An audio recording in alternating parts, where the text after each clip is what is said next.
시청자 여러분 안녕하십니까? 뉴스플러스 시작합니다.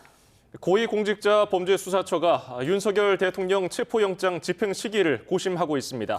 현직 대통령 체포는 전례가 없는 만큼 집행까지 다양한 변수를 고려하는 걸로 보입니다. 취재기자 연결해 자세한 내용 알아봅니다. 김철희 기자. 네, 고위공직자범죄수사처입니다. 예, 대통령 체포영장 집행 여전히 오늘 가능할 걸로 보입니까?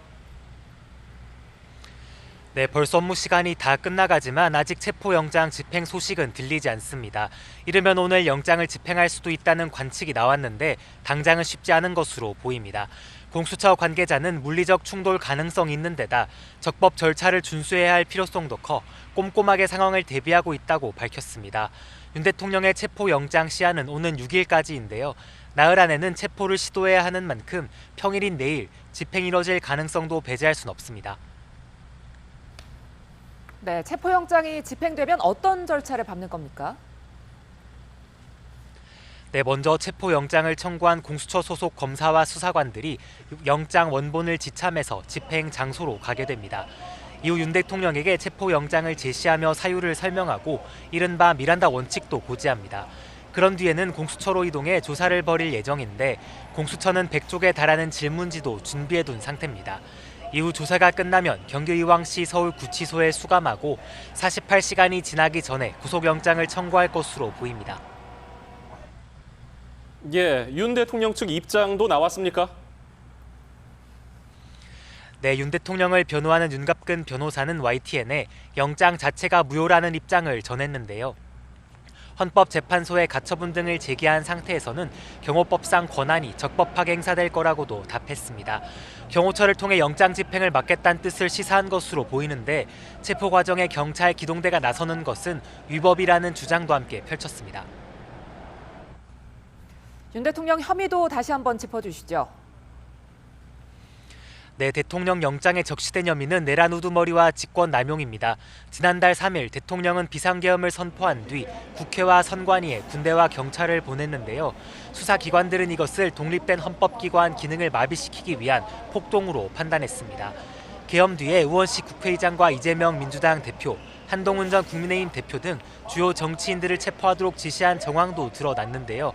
윤 대통령이 직접 총을 쏴서라도 문을 부수고 들어가서 국회의원들을 끌어내라고 지시했다거나 계엄을 2번, 3번 선포하면 된다고 말했다는 증언까지 쏟아져 나왔습니다. 최근 검찰도 김용현 전 국방부 장관 등을 기소하면서 모든 내란 범죄의 꼭대기에 대통령이 있다고 적시하기도 했습니다. 지금까지 고위공직자범죄수사처에서 YTN 김철입니다. 네, 지금 이 시각 한남동 관저 일대 긴장감은 높아지고 있습니다. 대통령을 지지하는 수천 명의 시민이 몰리면서 경찰에 강제 해산을 명령하는 일도 빚어졌습니다. 서울 한남동 관저 앞에 취재기자 나가 있습니다. 김희영 기자. 네, 서울 한남동 관저 앞입니다. 예, 현재 상황 전해주시죠. 네, 제 뒤로 보시는 것처럼 탄핵을 반대하는 시민들이 차선 5개 정도를 차지한 채 집회를 계속 이어가고 있습니다. 이들은 태극기와 성조기를 같이 흔들면서 탄핵 무효와 계엄 합법을 반복해서 외치고 있는데요. 분위기가 격앙되는 가운데 일부 지지자가 건강 이상으로 병원에 실려가기도 했습니다. 관저 입구 근처에서는 몇몇 지지자들이 도로를 침범해 경찰이 여러 차례 해산 명령을 내렸는데요. 도로에 누운 채 해산을 거부하자 경찰이 한 명씩 끌어내기도 했습니다. 또 인근에서는 탄핵에 찬성하는 시민들이 대통령을 체포하라며 구호를 외치고 있는데요. 탄핵 찬반 시민 사이에 크고 작은 실랑이가 이어지고 있습니다. 잠시 후 저녁 7시에는 한강진역 2번 출구 근처에서 비상행동 측이 주최하는 대통령 체포 촉구 집회도 예정된 만큼 긴장감이 고조되는 상황입니다. 이곳에서는 윤 대통령에 대한 탄핵 소추안이 국회를 통과한 뒤 연일 집회가 이어졌는데요. 법원이 내란 우두머리 혐의를 받는 윤 대통령에 대한 체포영장과 수색영장을 발부한 뒤 영장 집행이 임박했다는 관측이 나오면서 특히 탄핵 반대 집회의 움직임이 더욱 거세지고 있습니다. 네, 어제 윤 대통령이 지지층을 결집하는 독려 메시지를 낸 것도 영향이 있을까요? 네, 대통령은 어제 직접 서명한 새해 인사글에서 추운 날씨에도 자유민주주의 헌정 질서를 지키기 위해 나와줘서 고맙다며 지지자들에게 전했습니다. 반국가 세력의 준동으로 지금 대한민국이 위험하다며 자신은 나라를 지키기 위해 끝까지 싸울 거라는 내용이었습니다. 글을 받은 지지자들은 고무된 분위기 속에 한밤중까지 집회를 이어갔는데 취재진과 만난 지지자는 편지를 보낸 건 아주 잘한 일이라며 용기를 얻었다고 말하기도 했습니다. 반면 탄핵을 찬성하는 측에서는 윤 대통령이 잘못을 반성하지 않고 있다며 비판하는 목소리가 나왔습니다. 윤 대통령 편지가 공개된 뒤 지지자들이 결집하는 가운데 온라인 커뮤니티 등에는 대통령을 지키자며 폭력적인 주장을 하는 경우도 있어 우려의 목소리도 나옵니다. 예, 그렇다면 영장을 집행할 조짐은 보입니까? 저희 취재진이 아침 7시부터 이곳에 나와 있었는데요. 아직까지 수사관들의 움직임은 특별히 보이지 않고 있습니다. 하지만 언제 공수처가 영장 집행에 나설지 알 수 없는 만큼 오늘도 늦은 시각까지 일대 긴장감은 유지될 것으로 보입니다. 이런 가운데 관저 입구는 울타리가 쳐진 채 버스로 막혔고 경찰 수십 명이 배치돼 자리를 지키고 있어 시민 통행도 불가능한 상황입니다. 대통령 경호처는 영장 집행과 관련해 적법한 절차에 따라 경호 조치가 이뤄질 거라는 기존 입장을 그대로 유지하고 있는데요. 앞서 경호처가 공조수사본부의 압수수색 시도를 번번이 막았던 만큼 이번에도 공조본의 영장 집행을 물리적으로 막아설 수 있다는 전망이 나옵니다. 다만 법원이 이번 수색영장에 대해서는 군사상 비밀을 요구하는 장소는 책임자 승낙 없이 압수 또는 수색하지 못한다는 형법 조항의 적용을 예외로 한다고 명시한 만큼 그동안 강제 수사와는 상황이 다를 거란 관측도 나오는데요. 공조본이 영장 집행에 나설 경우 탄핵 반대 집회 참가자들과의 충돌을 막기 위해 대규모 경찰력이 동원될 것으로 보입니다. 지금까지 서울 한남동 관저 앞에서 YTN 김희영입니다. 예, 오늘의 전국 상황 두 분과 짚어봅니다. 노동일 파이낸셜 뉴스 주필 최창렬 용인대 특임 교수 나오셨습니다. 안녕하십니까? 어서 오십시오. 네, 안녕하세요. 예, 방금 기자 연결해서 서울 한남동 현장 상황 전해드렸는데 어떻게 보십니까? 지금 날도 어두워지고 저녁 6시도 넘은 상황인데요. 영장 집행 오늘 이루어질까요? 글쎄 어쨌든 뭐 대통령이 탄핵되었고 또 대통령에 대해서 이렇게 체포영장까지 발부된 이런 상황 자체는 정말 불행한 일인데 우리나라는 그래도 정말 민주주의 국가요 또 법치 국가라고 우리가 알고 있었는데 그런 것들이 법에 따라서 순적하게 이루어지는 게 지금 다 절차가 있지 않겠습니까? 그런데도 어떻게 저렇게 정말 뭐 물리적으로 막고 오늘 공수처는 왜 그 집행을 하지 않았는지 잘 모르겠지만 저런 상황을 염두에 두어서 만약에 무리하게 그 집행하려고 했다면 또 뭐 물리적 충돌도 있을 수 있으니까 뭐 그런 점도 염두에 두었겠죠. 그러니까 어쨌든 뭐 다시 말씀드리지만 우리는 다 저런 절차를 예상하는 그런 법률이 있습니다. 예. 그 법적 절차에 따라 순적하게 이루어지면 어쨌든 불행한 사태, 비상계엄으로 인한 이런 여러 가지 어려운 일들이 해소가 될 것 같은데 이렇게 정말 뭐 법적 절차를 놔두고서 물리력으로 저렇게 뭔가를 자신의 뜻으로 관철하려고 하는 이런 거는 정말 불행한 일이고 또다시 이런 어려운 사태를 더 어렵게 만드는 일이거든요. 예. 하지 말아야 될 일이 아닌가 싶습니다. 예. 최 교수님, 지금 관저 앞에 시민들이 저렇게 많은데 오늘 집행 가능하겠습니까? 그래서 지금 31일 날 영장이 발부됐잖아요. 그리고 1월 6일까지니까 아직 시간이 있긴 있어요. 예. 시간이 있는데 휴일 날 집행하기는 부담스러울 거예요. 시위대가 더 많아질 가능성이 있으니까. 예. 그리고 대개 일출 이전과 일출 이후도 할 수 있게 일몰 이후도 하게 돼 있는데 오동 공수처장 얘기가 어젠가 보니까 예의를 지키겠다라고 얘기했어요. 예의 지킨다는 건 일출 전이라든지 일몰 후에는 안 하겠다라는 그런 말로 해석될 여지가 좀 있어요. 예. 그런 걸로 봐서는 이제 오늘은 어려울 것 같은데 해가 졌으니까. 근데 모르죠. 일출 전으로 해가지고 할 수 있지 않을까. 지금 분위기는 지금부터 내일까지 내일 일출까지는 안 하겠습니다만 지금 말씀드린 그런 것 때문에 예. 일출이 7시 한 반쯤 되나요? 정확히는 모르겠는데 일출 시간을 그때쯤 할 가능성도 있지 않을까. 그리고 그럼 바로 모레거든요. 내일 만약 실패하면. 그러니까 6일까지 한두 번 더 시도해 볼 수 있겠죠. 근데 지금 시위대가 저렇게 있기 때문에 시위대가 지금 뭐 들어누는 사람도 있다는 거 아니에요 지금? 예. 경찰이 강제 해산을 한다고 합니다만 저분들이 워낙 집요하게 저렇게 막았으면 글쎄요, 물리적 충돌이라는 표현을 써야 되는지 모르겠는데 국가의 공권력이 방해되는 거거든요. 사실은 엄밀하게 말하면. 그러니까 대한민국의 사법체계 내에서 저런 게 다 진행이 되고 절차에 따라서 계속 진행이 돼야 되는데 저렇게 되면은 불상사가 날 수도 있는데 제가 볼 때 말이죠. 뭐 이따 말씀 나누겠습니다만 저는 경호처가 그렇게 저항 못할 것 같아요. 아까 기자들 리포트에서 그 형사소송법 110조와 111조 예외로 뒀잖아요. 예. 예. 형사소송법 110조와 111조는 압수수색할 때 압수와 수색의 대상이 되는 물건이 군사상 그리고 공무상 기밀에 해당할 경우를 얘기한 거예요. 그러니까 이게 지금 체포에는 해당되지 않는 겁니다. 그 부분을 지금 법원이 일부러 적시한 거거든요. 아주 이례적으로 말이죠. 그렇게 된다면 공수처가 글쎄요, 대통령을 호위 경호하는 집단이긴 합니다만 저렇게 되면 만약에 이러한 대한민국의 사법 체계를 부인하면서까지 경호처가 대통령의 체포를 막는다면 그거는 뭐 이거는 뭐 법률적인 용어는 아닙니다만 거의 대통령의 사병으로 전락했다는 비판도 한 말이 없을 수가 있지 않을까라는 생각이 들기도 해요. 그래서 제가 볼 때는 의외로 경호처의 저항이 생각보다 적을 수 있다는 생각이 드는데 시위대가 문제일 수 있습니다. 시위대는 끝까지 저항할 것 같아서. 예. 예.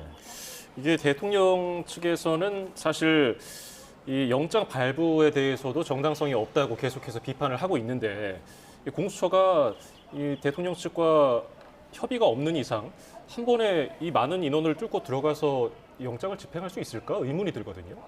그래서 우리나라 지금 여러 가지 그 형사소송법이라든지 이런 법 체계에는 영장 발부 자체에 대해서 불복할 수 있는 방법이 없습니다. 예. 그래서 그러니까 체포영장이 집행되어서 또 구속되거나 하면 구속 적부심을 청구하거나 예. 보석을 청구하거나 이럴 수는 있는데 영장에 대해서 영장 발부가 불법이다 이렇게 지금 주장하면서 불복할 수 있는 방법은 현재로서는 없습니다.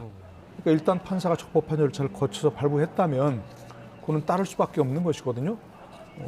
뭐 법을 준수해야 될 그런 모든 국민이 다 법을 준수해야 되지만 특별히 뭐 대통령은 헌법과 법률을 준수해야 될 의무가 제일 큰 거 아니겠습니까?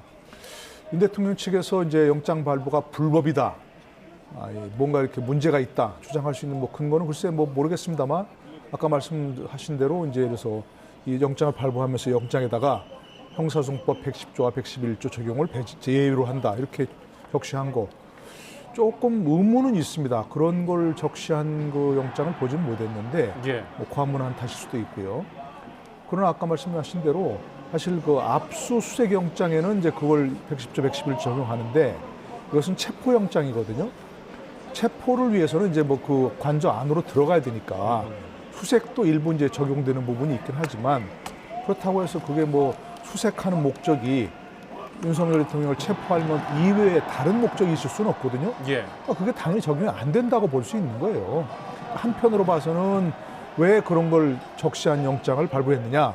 이건 판사의 뭐 과잉이다, 뭐 법적 권한이 없는 거다 이렇게 얘기할 수도 있고 한편으로 봐서는 너무 당연한 건데 경호처가 111조 형사소송법 110조, 111조를 들어서 이 압수수색을 체포영장 집행을 막을 수 있으니까 거기다가 판사가 미리 그에 대해서 이런 주의사항을 적어놓은 거다 이렇게도 볼 수 있는 부분이 있거든요.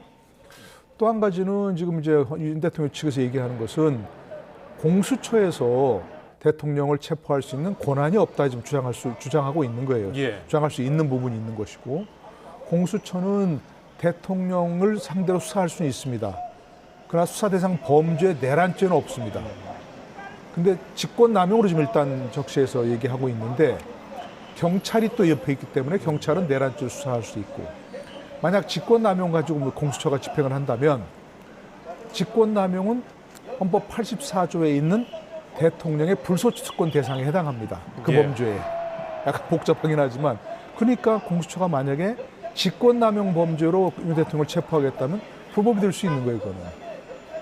공수처에 권한이 없는. 예. 그러니까 그런 여러 가지를 좀 다투고 있는데 그거는 이제 법원에다가 아니면 영장을 집행을 한 다음에 그다음에 아까 말씀드린 대로 뭐 구속 조건을 신청하든 아니면 헌법 소원을 신청하든 청구하든 그런 걸 해야 되는 것이 영장이 발부되었는데 그 영장을 집행하지 또 불응하면서 그에 대해서 권한을 다투겠다 이렇게 얘기하는 건 현재로서는 절차가 없는 걸 지금 주장하고 있는 겁니다. 법적인 절차가 예. 없는 것을 지금. 그 공수처가 지금 이제 직권남용을 할 수 있는데 내란죄에 대한 직접 수사는 경찰이 가지고 있단 말이에요. 예. 경찰이 가지고 있는데 지금 이게 체포영장이 발부가 됐잖아요. 지금 윤곽근 이제 윤 대통령 측 변호인 얘기는 이게 지금 내란죄를 수사할 권한이 없는데 왜 공수처가 수사를 하느냐. 따라서 이 지금 이 체포영장 자체가 불법이고 무효다라는 게 지금 윤곽근 변호사의 주장이거든요. 예.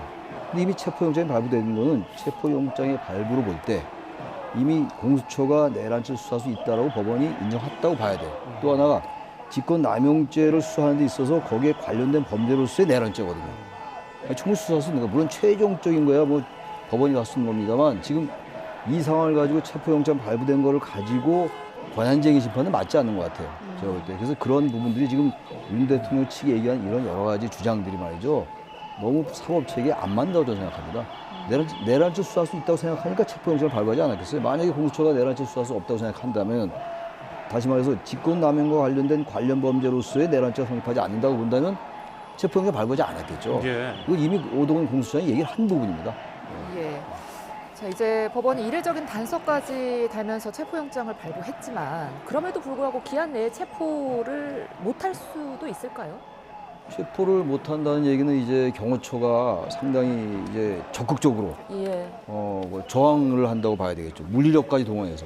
지금 이제 경호처를 아니 대통령 윤 대통령을 외곽에서 이제 경호하는 그 병력은 경찰이에요. 서울경찰청 소속 202경비단입니다. 예. 202경비단 일단 같은 경찰이 만약에 기동대가 들어오면 협조하겠다라는 뭐 그런 얘기가 있었던 것 같아요. 보도에 의하면. 근데 이 경호처 내부에는 군병력도 있거든요.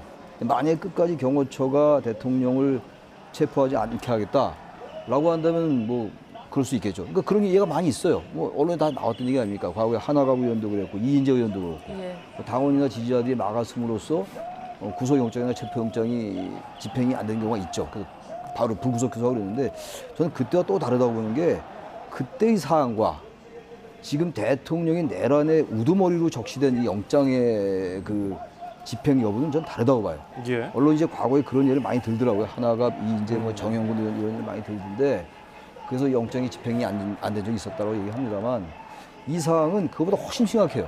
대통령이 헌법을 유린하면서 사실상 친위 구태타를 한 걸로 인식이 되는 이런 상황이거든요. 근데 이 상황 속에서 과연 경호처가 막을 명분이 있을까? 법적 근거는 당연히 없는 것이고 그걸 막을 명분이 그 경호처 스스로 개개인한테 있어야 되는데 그게 약할 것 같아요.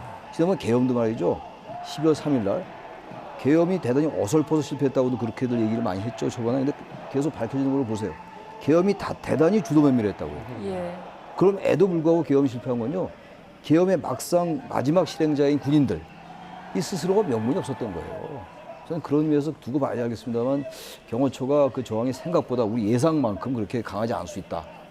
단지 이제 우리 시위대 저기 태극기 시위대라고 불리는 분들 저분들의 저항이 의외로 강할 수 있다고 생각이 들긴 합니다. 예. 지금 윤곽근 변호사, 윤 대통령 측에서는 영장 자체를 무효라고 이렇게 주장하고 있고요. 경찰 측에서는 그래서인지 영장 집행과 관련해서 지원할 때 위법 소지가 없도록 하겠다고 이렇게 얘기를 했거든요. 이게 사실 지금 영장 집행을 시도할 수나 있을지, 만약에 시도를 못하게 되면은 다시 영장 청구를 공수처가 해야 되는 건지, 이거 지금 뭐 예측하기가 어렵습니다. 어떻게 전망하십니까? 네, 다시 말씀드리지만 우리나라 현행 법률에는 일단 영장이 발부되면 그에서 대상자, 피의자에 대해서는 피의자는 그걸 따를 수밖에 현재는 없습니다. 예. 다른 불복 절차가 없어요. 영장이 검찰이 신청했는데 영장이 발부되지 않았다. 그러면은 뭐 항고 절차를 다시 또 청구해서 재청구를 해서 그런 거 있는데 또 거기 다른 법률에 무슨 외국 법률 같은 데는 뭐 항고 절차 같은 게 있지만 어쨌든 재청구 절차가 있으니까 문제가 없단 말입니다. 예. 그러나 피의자로서는 뭐 그걸 법원에다가 뭐 다시 이 영장 발부가 불법입니다. 뭐 다시 제고해 주세요 할 수 있는 절차가 없단 말입니다. 그걸 가지고서 또 헌법재판소로 간다? 글쎄, 그거는 뭐 각하될 게 거의 분명하고요. 그러니까 현재로서는 따를 수밖에 없는 것이고, 근데 뭐 저는 뭐 아까 경호처 얘기를 많이 했습니다만 경호처 가기 전에 저 시위대에 막혀서 아예 공수처가 뭐 공수처 수사관들이나 예. 뭐 경찰 기동대를 동원한다 그러는데 경찰 기동대를 동원한들 저 시위대를 전부 다 일일이 끌어내고 뭐 거기 들어가겠습니까? 어떻게 하겠습니까? 그러다가 물리적으로 사고로라도 나면 정말 또 큰일이 나는 거니까 아마 시도하다가 결국 행하지 못하지 않을까 이런 생각이 드는데 다시 말씀드리지만 어쨌든 영장 발부가 적법하게 이루어지면 그것이 뭐 어떤 피의자 측에서는 여러 가지 이의가 있건 없건 이의는 나중에 법원에서 따지면 된다 그런 얘기입니다. 구속 적부심을 신청하거나 체포니까 구속은 아니지만 어쨌든 뭐 그런 경우 이외에는 다른 불복할 방법이 없다. 그러니까 기본적으로 저는 일단 집행에 따를 수밖에 없는 것이고 사실은 이 사태가 이렇게 오기 전까지 그래서 체포영장을 3번을 청구했는데 아니 뭐 저 출두를 수사기관에 출두해달라고 공수처 출두해 조사를 받아라 이 얘기 출석 요구를 했는데 3번이나 지금 아무런 말 없이 거부했다는 거 아니겠습니까? 그러니까 정당한 사유 없이 이제 출석을 거부한 게 되는 거죠. 정당한 사유가 있다고 하려면 이러이러한 이유 때문에 못 나간다고 공식적으로 통보를 하든지 아니면 우리 과거에도 그런 거 많이 봤지 않습니까? 출석하기 어려운 사유가 있을 때는 일단 뭐 서면 조사라도 하자 이런 식으로 할 수도 있는 것이고 서면 조사 응하겠다 얘기할 수도 있는 것이고 뭐 특별히 뭐 예를 들어서 뭐 중요한 인물이라 이런 때는 제3의 장소에서 공수처가 아닌 제3의 장소에서 서로 협의하에 뭐 거기서 조사를 받겠다든지 뭐 아니면 뭐 방문 조사한 그런 경우도 있고요. 그런 얘기를 하면서 공수처가 그거에 대해서 뭐 그런 어떤 다른 장소나 이런 데서 다른 방법으로 조사할 수 있는 여지를 둘 수 있는지 그런 것들을 협의했다면 이렇게 바로 체포영장을 발부받거나 하는 저런 불상사는 없을 것 같거든요. 근데 아무런 뭐 그런 대안을 제시하지 않고 무조건 소환 조사에 아무런 이유 없이 불응했기 때문에 저런 체포영장이 발부되는 것이거든요. 그러니까 저것도 아무런 이유 없이 지금 아까 말씀드린 윤 대통령 측에서는 여러 가지 이유를 들고 있지만 그것이 법률적으로 문제가 있는 것은 아니기 때문에 그래서 지금 윤곽 변호사 얘기하는 것 중에 하나가 왜 중앙지법에 하지 않고 서부지법에 했느냐. 뭐 판사 쇼핑이다. 얘기하는 경우도 있지 않습니까 지금. 근데 그거는 불법이 아니에요. 중앙지법이 관할이긴 하지만 다른 이유가 있을 때 다른 법원도 얼마든지 할 수도 있거든요. 한남동이 지금 그 대통령 관저가 있는 한남동이 서부지법 관할이기 때문에 얼마든지 할 수 있는 겁니다. 불법은 아니에요 이게. 그러니까 이례적이긴 하지만. 그러니까 그것도 영장 집행 응하지 않는 정당한 이유는 되지 않는다 생각합니다. 지금 두 분 모두 영장 집행 변수에 경호처보다는 관저 앞에 지지자들을 꼽아주셨는데 지금 속보가 들어왔습니다. 경찰이 관저 앞에 해산 명령에 불응한 지지자 2명을 현행범으로 체포했다는 속보가 들어왔습니다. 대통령 지지 집회 중에 공무집행 방해 혐의로 현행범으로 체포를 했다고 하는데요. 지금 이렇게 격렬하게 지금 지지자들이 저항하고 있는데 아까 주필님도 말씀해 주셨지만 윤 대통령 측은 영장 발부 자체를 지금 반발하고 있잖아요. 영장 쇼핑을 하듯 청구했다. 이런 의견은 어떻게 보셨어요? 이 체포영장의 발부 사유가 지금 이제 서부지방법원이 발부했잖아요. 발부 사유가 형사소송법상의 출석을 불응한 거예요. 3번 불응했고 앞으로도 그럴 가능성이 있다라고 보는 겁니다. 지금까지 3번이나 아무런 정당한 사유 없이 그 출석에 응하지 않은 걸로 봐서 앞으로도 불응할 것 같다. 그게 첫째 발부 사유예요. 두 번째는 내란 혐의가 있을 수 있다. 있다고 단정을 못하죠. 이건 체포영장이니까 최종적인 법원의 판단은 아니니까 이 두 가지가 가장 기본적인 발부 사유입니다. 이게 증거 인멸, 도주 염려 이거는 구속영장 발부 사유예요. 근데 이게 자꾸 이거하고 같이 얘기하는데 대통령이 무슨 증거 인멸하느냐 이미 다 나와 있는 거 아니냐. 또 하나가 대통령인데 현직 대통령인데 도망가겠느냐. 근데 이건 체포영장이라고 하죠. 구속영장이 아니라고요. 그걸 헷갈리지 말아야 되고 지금 자꾸 이제 윤 대통령 측에서 이 법원의 이 발부 사유가 타당치 않다라고 얘기하는데 그걸 알고 있을 겁니다 아마. 모르고 그런 얘기하는 게 아닐 거예요. 그분들이 전부 윤곽근 변호사 같은 분 대구 고검장 출신이에요. 그런 발언 자체도 어떤 여론전을 위한 거라고 보시는 저는 그렇게 겁니까? 봅니다. 그거 다 여론전이죠. 그렇지 않고는 그런 얘기 할 수가 없죠. 법률가라면. 대한민국 사법체계 내에서 대한민국의 법원이 정당하게 여러 가지 사유가 있는 상황에서 발부한 거예요. 근데 그게 발부가 정당하지 않다라고 얘기할 아무런 근거가 없죠. 게다가 특히 체포영장 같은 경우는 말이죠. 아까 노 교수님 잘 설명하신 것처럼 기본적으로 집행에 응하지 않을 도리가 전혀 없어요. 근거가 없다고요. 지금 아까 시위대들 저도 그렇고 말씀드린 게 시위대를 다치면 안 되잖아요. 그래서 상당한 이제 그냥 방해가 되는 건데 저거 이제 강제 해산시켜서 안 들면 현행범으로 체포해야 돼요. 대한민국의 공권 요구의 그 행사를 막는 거잖아요. 교수님은 지금 여론전 위한 여론전을 위한 발언이다라고 해석을 해주셨는데 지금 속보가 들어왔거든요. 윤곽금 변호사가 서부지방법원의 체포 및 압수수색 영장 집행에 대해 이의 신청을 접수했다고 하네요. 이 신청이야 접수시킬 수 있죠. 예. 근데 어떻게든 지금 보세요. 윤 대통령 측이 한 얘기가 뭡니까? 이 지금 수사보다는 이 내란죄 수사보다는 탄핵 심판이 먼저라고 얘기해놓고 또 탄핵 심판이 먼저라고 얘기해놓고 또 재판관 임명하지 말라는 거고 일단 앞뒤가 맞질 않아요. 앞뒤가 논리가 앞뒤가 맞지 않고 아무튼 수사도 그렇고 탄핵도 그렇고 자꾸 지연시키려는 그런 전략의 일환을 볼 수가 있죠. 예. 저게 자꾸 이의 신청하고 또 권한쟁의 심판하고 자꾸 하다 보면 어쨌든 시일이 좀 늦춰질 거 아니겠어요?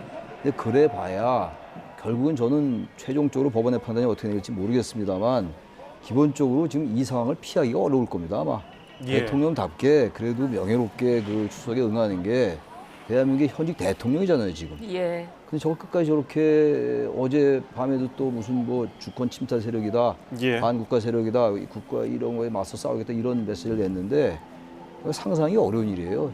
현실에서 벌어지고 있는 일입니다만 참으로 어떻게 대한민국에서 저런 메시지가 나올 수 있으며 저런 일이 벌어질 수 있을까라는 생각이 안 들 수가 없어요. 예, 지금 서울 한남동 대통령 관저 인근 모습 계속해서 보여드리고 있는데 체포영장이 이제 발부되면서 이렇게 지지자들이 많이 모여서 윤석열 대통령 이름을 외치기도 하고요. 저렇게 구호를 외치고 있는데 어제 윤 대통령이 편지를 저기 있는 저 인원들에게 보냈단 말이죠. 그 메시지 어떤 전략이라고 보셨습니까? 좀 뭐 다 얘기하셨지만 지지자들을 더 모아서 나를 지켜달라. 그리고 좀 넓게는 지금 이 모든 과정이 정말 나라를 전복시키려는 세력 때문에 일어난 것이다. 결국은 또 비상계엄도 늘 뭐 대통령이 여러 차례 얘기했지 않습니까? 예. 종북 세력 척결을 위해서 또 부정선거 세력 척결을 위해서 좀 더 이 말씀 우리나라를 침탈하려는 그런 세력들을 척결하기 위해서 한다니까 넓게는 아마 헌재에 가서 주장할 수 있는 그런 것들 비상계엄의 정당성을 얘기하기 위해서 또 좁게는 바로 저런 분들을 저렇게 모아서 경호처가 방해하기 이전에 경호처가 물리력을 써서 영장 집행을 방해하기 이전에 저분들을 모아서 이렇게 공수처의 어떤 영장 집행을 원천적으로 막으려고 하는 그런 것이고 넓게는 여론전이라고 볼 수 있는 거죠. 근데 저분들 저게 좀 무슨 무슨 잘못이 저렇게 이 추운 데 가서 나름대로 열정을 가지고 저렇게 하시겠지만 저분들 무슨 고생입니까 저게. 윤 대통령이 그런 메시지를 낼 게 아니고 여러분 저는 법과 절차, 적법 절차에 따라서 헌법과 법률에 따라서 대통령으로서의 당당함을 보여서 이런 법적 절차에 임하겠습니다. 여러분은 저렇게 고생하지 마시고 들어가십시오라고 얘기해야 되는 거 아니겠습니까? 어제 그 메시지 보니까 더 모여달라는 거 아닙니까? 그렇게 하면 안 되죠. 저분 무슨 고생입니까 저게? 밤새우는 분들도 있다면서 저게. 예. 그 메시지 중에 좀 눈에 띄는 대목이 끝까지 싸우겠다거든요. 물리적 충돌에 대한 우려도 좀 있어 보여요. 어떻게 보십니까? 우려가 있죠. 당연히 예. 있죠. 지금 많은 분들이 저렇게 많은 사람이 있고 경호처는 어쨌든 무장한 병력이니까 전혀 배제할 수는 없을 것 같아요. 배제할 수 없을 것 같으면서도 제가 볼 때는 경호처 이른바 저항이라는 표현이 맞는지 모르겠어요. 경호처의 경호행위. 예. 그건 경호라고 보기가 어려운 거죠. 경호라는 거는 부당한 사유로 불법적인 이유로 대통령이 침탈받을 때 하는 게 경호 아니겠어요? 상식적으로 볼 때? 이건 그게 아니잖아요. 대한민국 사법체계 헌법질서 내에서 정당하게 법원이 영장을 발부한 건데 그 영장을 발부하려는 사람에게 경호처가 무슨 근거로, 무슨 권한으로 막습니까? 그건 대통령의 경호가 아닌 거죠, 그건. 그래서 제가 아까 이런 표현이 적절한지 모르겠다라는 전제를 달면서 그렇게 만약 된다면 사실상의 사병 호위 집단 아니냐 이렇게 해석할 수 있는 여지가 있다고 말씀드린 겁니다. 예. 그래서 경호처하고 제가 볼 때 물리적 충돌이 있을 수 있죠. 경찰 병력하고 충돌이 있을 수 있지만 제가 볼 때는 대통령께서 윤 대통령이 마지막으로 글쎄 마지막이라는 단어도 어떨지 모르겠어요. 앞으로 탄핵 심판이 있으니까 예. 수사도 있는 것이고 재판도 있으니까 어떻게든지 알 수 없죠. 단정할 수 없는 겁니다만 대한민국 대통령으로서 대한민국 대통령 뽑아준 국민들에게 대한 마지막 도리는 저런 모습을 보이지 않게 해야죠. 그 메시지가 뭡니까 그게? 맞서 싸우다니 뭘 맞서 싸운다는 거겠죠. 반국가 세력이 누굽니까? 법원입니까? 야당입니까? 아니면 방송국입니까? 언론입니까? 그렇게 해서는 안 되는 거죠. 대통령이 마지막으로 이제는 진짜 대한민국 사법체계에 응하겠다. 여러분들 고생 많았습니다. 고맙습니다. 저를 지지해서 이렇게 하면 깔끔하게 나오셔야죠. 그럼 이런 걱정 안 할 거 아니겠습니까? 알겠습니다. 이 체포영장이 발부되니까 이제 정치권에서도 지금 여러 가지 얘기가 나오고 있습니다. 법사위 소속된 국민의힘 의원들 같은 경우는 체포영장을 발부한 판사에 대해서 탄핵을 검토하겠다고 밝혔는데 이 점은 어떻게 보셨습니까? 글쎄요. 참 뭐 민주당에서 앞으로 판사도 탄핵할 거다 뭐 이런 얘기가 나오긴 나왔었는데 예. 국민의힘에서 집권 여당 아닙니까? 여당에서 판사를 탄핵하겠다는 말이 나올 줄은 정말 꿈에도 생각 못했습니다. 요즘 나오는 말들은 정말 상상력에 한계가 없는 것 같아요. 어떻게 무슨 이유로 헌법과 법률을 위반했다고 해야 되는데 탄핵은 우리 잘 아는 것처럼 직무집행 과정에서 헌법과 법률 위반했다고 해야 되는데 글쎄 이제 기본적으로 아까 여러 차례 나왔지만 구속영장에 형사정법 110조와 111조 적용을 예외로 한다. 이런 이런 문구를 넣었기 때문에 도대체 판사가 그걸 넣은 법적 근거가 뭐냐. 판사가 무슨 권한으로 그와 같은 걸 넣었느냐. 이건 법을 해석하고 적용하는 판사가 아니라 법을 만드는 사람이다. 이렇게 지금 좀 강하게 비판하고 있는 거거든요. 예. 저도 그걸 이상하게 보자면 이상하게 볼 수 있다고 생각합니다. 저는 나쁜 좀 부정적으로 해석하자면 아니 판사가 이런 걸 왜 그 영장에 넣었나? 라고 하는데 판사 영장을 발부해서 이런 여러 조건을 붙일 수 있습니다. 예를 들어서 방법이라든지 장소라든지 기간이라든지 여러 가지 제한을 둬서 조건을 붙일 수 있거든요. 그런 조건이라고 생각하면 또 할 수 있다는 해석도 충분히 가능한 겁니다.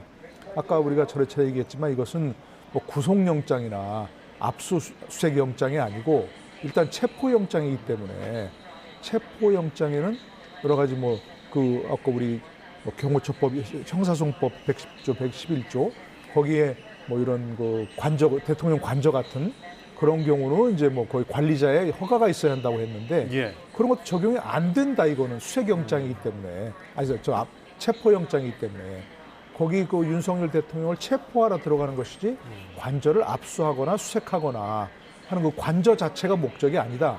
이런 걸 좀 명시적으로 분명하게 판사가 적시한 거라고 볼 수도 있습니다. 예. 해석을 좀 달리하자면 예. 그렇기 때문에 저는 그것이 뚜렷한 직무집행 과정에서 헌법과 법률을 위반한 그런 판사의 어떤 탄핵 사유 된다고 보지 않고요. 그런 사유를 따지기 이전에 국민의힘에서 집권 여당 내부에서 판사를 탄핵하겠다 이런 얘기가 나온다는 것 자체가 참 어이없는 일이라고 생각합니다. 저는 여기 보니까 유상범 의원이 한 얘기가 있어요. 국민의힘. 예. 그래서 자막이 나올지 모르겠는데 그렇죠. 대한민국 형사사법제도를 붕괴시키는 법치 파괴 행위를 즉시 중단하기 바랍니다. 법치 파괴는 누가 했어요? 법치 파괴는. 이게 새삼스러운 얘기가 아닙니다만 공수부대가 무장한 병력이 야간 투시경을 낀 무장 병력이 국회 유치장을 깨고 들어가는 그 법치 파괴는 어떻게 하라고 그 얘기는 안 하고 아직도 비상계엄에 대해서 사과하지 않고 탄핵에 반대하는 거에 사과하지 않고 탄핵에 찬성하는 의원들 색출하기 바쁘고 그 국민의힘 의원이 한 얘기니까 이런 얘기를 하겠습니다만 그 법치 파괴는 왜 얘기 안 하냐고요. 뭐가 법치 파괴라는 거예요 도대체. 이분도 제가 알기로는 검사 출신으로 알고 있는데 예. 이분이 한 말씀 얘기하는 거예요 제가. 이거 저희 견해입니다 그냥. 예. 이 말에 대해서 전혀 동의할 수 없다 그런 얘기예요. 왜 자꾸 이런 말을 하냐고요 국민의힘이. 예. 제가 한 과거에 가지만 그렇게 민주당을 비판하고 그러더니 판사 탄핵한다고 국민의힘이 얼마나 비판했어요 민주당을. 왜 그대로 배우냐고요. 예. 네. 아니 이건 윤곽근 변호사가 지금 여기 보니까 이의 신청을 하겠다는 거 아니겠습니까? 영장에 예. 대해서. 예. 영장 집행에 대해서도 그렇고 아까 제가 영장에 대해서는 어떤 불복 절차가 없다는데 피의자에게는 그건 이제 집행 자체를 거부할 수 없다 이런 얘기였는데 이의 신청은 할 수가 있습니다 보면 구속영장 발부나 집행 과정에서 문제가 발생하거나 영장 자체 이의가 있다면 그에 대해서 법적 절차에 따라 이의 제기가 가능하거든요. 이의 신청서를 법원에 내면 기본적으로 신청이 정해진 기간 내 법원이 그런 피의자를 신문하고 또 변호인의 의견을 듣고 제출된 이의 신청 내용이 타당하면 영장을 취소할 수도 있고 그렇지 않을 경우에 이제 이의 신청을 기각하거나 이제 이런 절차가 있기 때문에 그걸 볼 때면 영장에 대해서 이제 불복 일종의 불복 절차라고 할 수 있는 거겠죠. 윤곽근 변호사가 윤 대통령 측에서 그런 영장에 대한 또 영장 집행 과정에 대한 이의 신청서를 제출하겠다고 할 테니까 만약 그걸 이제 제출한다면 공수처에서는 그럼 이의 신청서를 법원에서 어떤 판단하는지 지켜보겠다. 이렇게 하고 만약에 그 이의 신청을 기각하면 뭐 다시 그 기간이 만약 지난다면 뭐 영장을 재청구하거나 뭐 그럴 가능성은 있는 거죠. 예, 이렇게 혼란스러운 가운데 어제 등장한 윤 대통령 편지에 대해서 민주당은 내란 선동이라고 표현을 했습니다. 어떻게 보세요? 그래서 뭐 법률적으로 내란 선동이라고 단정하기는 어렵겠죠. 뭐 정치적 용어니까. 예. 근데 사실상 지금 뭐 아까 얘기를 많이 나눴습니다만 윤 대통령 체포를 막고자 하는 그런 시민들이잖아요. 예. 시민들에 대한 메시지잖아요. 국민에 대한 메시지가 이미 아닌 거예요. 대통령으로서 대국민 메시지가 아닌 거예요. 그건 이미 대국민 편지가 아니라 국민을 향한 편지가 아니고 자신을 지지하는, 자신을 지키기 위해서 거기 앞에 와 있는 우리 시민들에 대한 편지라고 봐야 돼요. 주권 침탈 세력 반국가 세력이라는 단어는 윤 대통령이 꽤 좋아하는 얘기예요. 여러 번 얘기했지 않습니까? 예. 그러니까 반국가 세력이 지금 이 준동으로 해서 나라가 지금 위험에 처해 있다. 따라서 그 위험에 처한 나라를 내가 구하겠다. 뭐 이런 내용 아니에요, 지금. 예. 그래서 얼마나 많은 국민이, 물론 사람에 따라 생각이 다른 거긴 합니다만, 다를 수 있겠습니다만, 얼마나 많은 사람들이 이게 무슨 법률적인 지식도 필요 없어요. 이 보편적인 상식, 합리적인 이성, 사고, 이런 거를 볼 때 과연 얼마나 많은 사람이 이 대통령의 말에 공감을 표시할 수 있을까. 물론 거기 나와 있는 사람들은 언론의 보도에 의하면 굉장히 고무됐다고 얘기하고, 편지가 왔다. 드디어 여러분 우두머리께서 이걸 했다라고 그렇게 해석하는 것 같아요. 예. 내란에 우두머리를 적시했으니까 제가 우두머리라는 표현을 쓴 거예요. 제가 개인 쓴 게 아닙니다. 예. 영장에 나와 있기 때문에 쓴 거예요. 그렇게 해석하겠지만 글쎄 이런 식으로 하는 게 한계가 뚜렷하다라고 저는 생각합니다. 예. 국민의힘 내부에서도 이 편지에 대해 좀 우려하는 목소리가 나오는 것 같더라고요. 그러니까 국민의힘 입장이 지금 참 난처하죠. 예, 난처한 예. 상황일 것 같아요. 저걸 보면서 물론 뭐 저에게 참여하거나 저런 그 시위를 지지하는 분들도 물론 있겠죠. 있고 그러나 저렇게 될수록 저게 그야말로 국민의힘이 예를 들어서 이제 탄핵이 인용되고 조기 대선이 치러진다면 저럴수록 불리할 수밖에 없는 거죠. 왜냐하면 여론이 저런 분들의 뭐 여론도 물론 중요하지만 저건 많지 않은 그리고 많은 그 중도층 국민들이나 이런 사람들 보기에 저건 법적 절차를 따르지 않으려고 하는 거 아닌가라고 생각할 수밖에 없는 거니까 일반적인 국민들의 상식과 여론에 조금 더 멀어질 수밖에 없는 거거든요. 그러니까 저 시위 그리고 그런 시위를 지지하는 그리고 저런 시위를 자꾸 이제 뭔가 좋은 말로 좀 후원하려고 할까 이런 윤 대통령의 메시지를 참 박수 칠 수도 없고 그렇다고 그걸 정면으로 비판할 수도 없고 좀 애매한 그런 처지를 얘기한다고밖에 볼 수 없는 거죠. 예. 만약에 체포영장에 대해서 지금 공수처가 저기에 뭐 관저까지 도달을 해서 집행을 하게 되면은 그 이후의 절차는 어떻게 됩니까? 영장을 제시하고 그 이후에는? 영장을 원본은 따로 있으니까 사본을 원본을 보여주고 사본을 전달해야 되겠죠. 사본을 주고 교부하고 사본을 교부한다고 얘기해야 되겠죠. 교부한 다음에 집행을 해야 되겠죠. 집행이 안 되면 그건 뭐 또 다른 차원의 얘기니까 집행이 돼서 만약에 이제 대통령을 체포하게 된다면 그럼 이제 뭐 차량으로 공수처로 가겠죠. 공수처 또는 뭐 인근 경찰서로 돼 있는데 인근 경찰서로 안 갈 거예요. 아마 공수처로 가겠죠. 공수처가 과천에 있으니까. 그리고 가서 수사를 하는 거겠죠. 그리고 이제 48시간 내에 석방을 하든지 아니면 구속영장을 청구하든지 둘 중에 하나예요. 48시간 이상을 체포할 수는 없는 거니까 아마 구속영장 청구에 연결될 가능성이 대단히 높죠. 거의 그렇게 될 겁니다. 아마. 예. 영장 청구 쪽으로 가겠죠. 체포가 실질적으로 어떻게 진행될지는 아직 모르겠습니다만 윤 대통령 측에서는 경찰 기동대가 나서면 위법이다. 업무 방해로 체포가 가능하다. 이렇게 주장하고 있더라고요.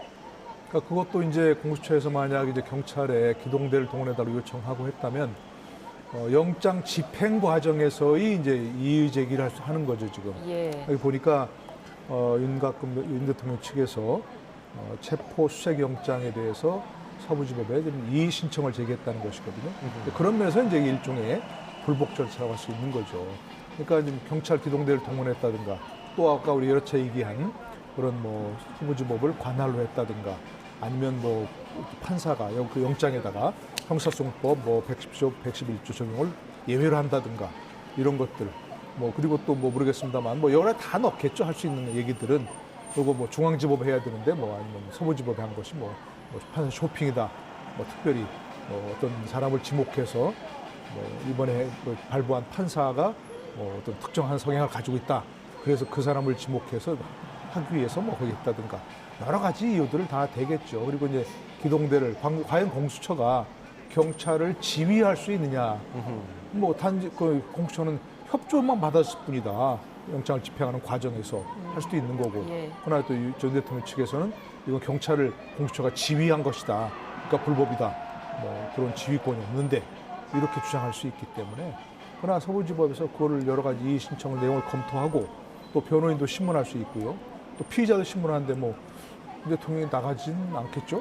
뭐 법원에 나가서 신문에 응할 일은 없는 거고. 그렇기 때문에 그런 것들 다 따져봐서 뭐 그것들 적절히 판단할 건데 아마 빠른 속도로 할 겁니다. 뭐 이거 며칠 가두면 저런 상태가 불안정한 상태가 오래되니까 예. 뭐 오늘 신청했다는 거죠.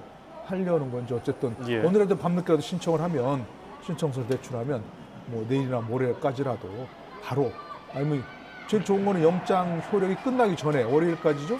예. 효력이 끝나기 전에 이의 신청을 기각하든지 받아들여서 영장을 취소하든지 그래서 빨리 불안정한 상태를 해소해 줘야 되는 거죠. 예, 대통령 측은 이제 오늘 서울 서부지방법원에 이의 신청을 접수했다고 이미 접수한 것으로 전해지고 있고요. 공수처에서는 영장 집행을 위해서 경찰 기동대 요청하는 게 불가능한 문제는 아니라고 설명을 하고 있거든요. 근데 경찰에서는 어쨌든 위법성 문제가 제기되지 않도록 하겠다는 건데 어떤 식으로 해서 그러니까 대통령 측의 위법성 주장을 좀 무마하는 그런 행동을 할까요? 윤 대통령 측에서는 지금 이제 하나하나 전부 이제 법률적으로 문제를 삼고 있는 거예요. 지금. 예, 예. 기동대와 협조하는 것도 이제 이 기동대가 경찰이잖아요. 기동대가. 경찰을 공수처가 지휘할 수 없죠. 그 트집을 잡는 거거든요. 그러니까 지금 경찰이나 이 공수처는 어쨌든 그러한 빌미를 주지 않기 위해서 어쨌든 간에 법률의 테두리 내에서 하다못해 시행령까지. 예. 시행령까지 이게 뭔가 저쪽에서 윤 대통령 측에서 문제 삼으면 안 되니까 그쪽에 대해서 면밀히 검토를 하겠다는 건데 지금 공조수사본부가 이게 구성이 돼 있잖아요. 예. 경찰과 공수처가 같은 공조본을 형성하고 있다고요. 할 수 있는 거예요, 당연히. 이런 오죽 트집을 잡을 게 없으면 이런 걸로 트집을 잡냐고요. 기동대를 동원하는 것까지 아니 기동대라는 거는 실서가 어지러울 때 실서 잡기 위해서 동원하는 게 기동대, 그게 경찰의 역할이에요. 예. 그래서 이 기동대를 지금 공수처가 같이 협조를 한다는 건데 이것도 공수처의 지휘권이 없으므로 이거 위법하다 이렇게 얘기하고 있는 거예요. 얼마나 궁색합니까? 오죽 그래 문제 삼을 것 없으면 이걸 문제 삼냐고요. 아마 그래서 예. 어쨌든 간에 그런 문제의 빌미를 주지 않기 위해서 공수처가 최대한 경찰과 여러 가지 법률적인 사항을 검토를 하는 거겠죠. 그러나 역시 이러한 것들은 대단히 부차적입니다. 예. 자, 이런 가운데 최상목 대통령 권한대행의 헌법재판관 임명 관련 후폭풍도 굉장하더라고요. 국무회의에서 뭐 고성이 난무하고 최 대행은 눈물도 보였다 이런 말까지 나오던데요. 글쎄 저도 왜 그 두 명을 임명했는지 조금 의아합니다.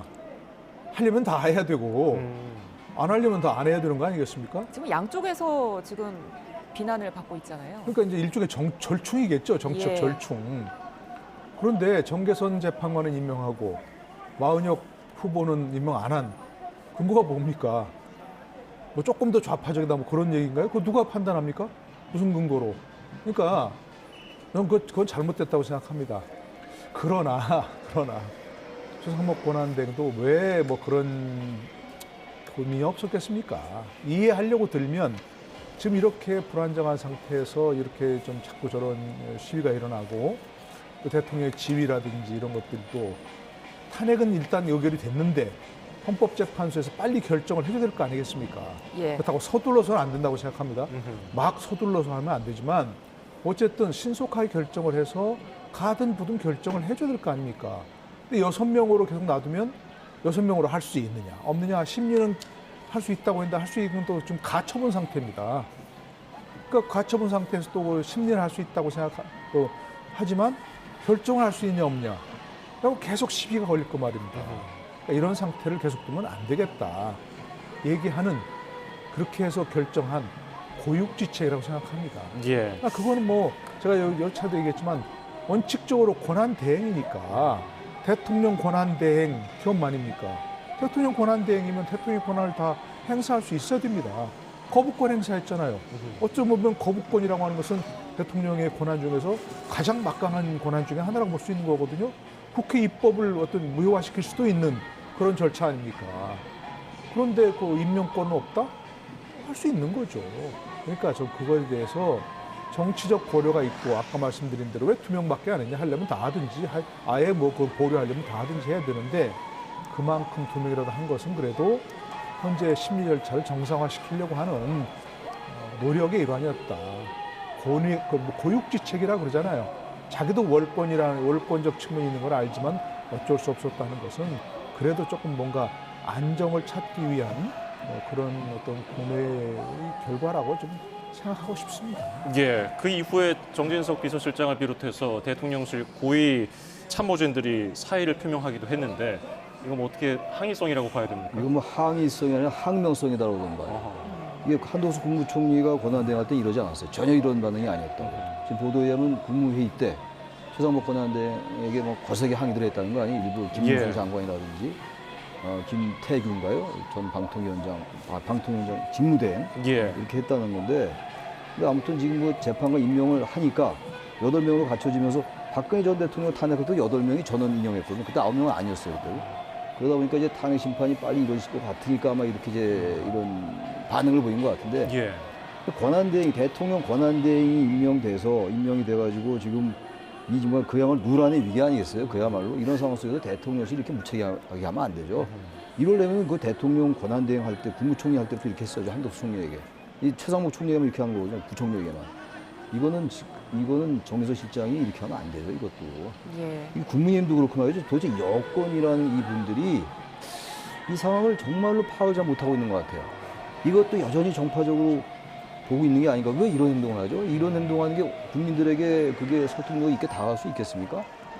지금 3실장이 다 사의를 표명했다는 거 아니에요? 예. 정책실장, 안보실장, 비서실장 이렇게. 예. 그럼 사실 대통령실은 권한대행을 보호할 의미가 있어요. 보호자 안 하겠다는 거 아닙니까?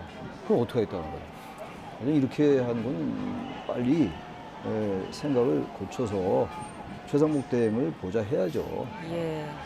최 교수님은 지금 항명이라고까지 표현을 해주셨는데 그런데 국민의힘 반응은 국무위원들이랑은 좀 미묘하게 다르더라고요. 그러니까 국민의힘 측에서도 그렇고 이제 뭐 정부 여당이 예, 거의 한 예. 몸이라 그러잖아요. 근데 다를 수밖에 없는 게 아까 저 시위를 보고도 말씀드렸지만 국민의힘에서는 언제까지 끌 수 없다 이런 건 알 거예요. 이거 이제 모든 게 다 지금 이렇게 6인 체제로 계속 가서 이제 뭐 잘하면 6인 체제 끝까지 가서 그야말로 기각이 되든지 인용이 안 되고 기각이 되든지 뭐 한 명만 반대하면 안 되니까라고 희망은 하지만 결국은 임명하고 진행할 수밖에 없다는 걸 알 거예요. 그러나 조금 더 끌어주기를 바란 거겠죠. 예. 조금 더 끌어주기를. 그러나 국민의힘 측도 그렇고 뭐 민주당도 그렇지만 지금 와서 무슨 너희들 과거에 무슨 말했는데 이제 생각 안 나냐 이렇게 얘기할 거는 없어요. 과거 황교안 대행 때, 권한 대행 때는 그 당시 여당인 뭐 새누리당이었습니까? 뭐였습니까? 거기서 또 뭐 임명하라고 막 했지 않습니까? 임명할 수 있다, 해야 한다라고. 예. 민주당에서는 그때는 뭐 국가 원수의 지위에서 하는 거니까 헌법재판관을 권한대행 임명만 안 된다 그래갖고 결국 못하고 한 적이 있었는데 지금 와서 그런 과거 얘기를 따져보면 안 되고 무엇이 지금 이 나라 현재 이 상황을 위기 상황을 헤쳐나가는 데 도움이 되느냐 이런 쪽으로 판단한다고 생각합니다. 대통령 탄핵, 대통령의 비상계엄 저질러놓은 아니지 않습니까? 그걸 주워 담고 지금 빨리 어떤 나라의 위기를 극복해야 되는데 여당이건 야당이건 무엇이 도움이 되느냐, 어떻게 하는 게 도움이 되느냐 이것을 가장 큰 제 원칙으로 삼아야지 우리한테 조금이라도 유리하냐 불리하냐 이런 것을 자꾸 생각하면 안 된다고 생각합니다. 예, 알겠습니다.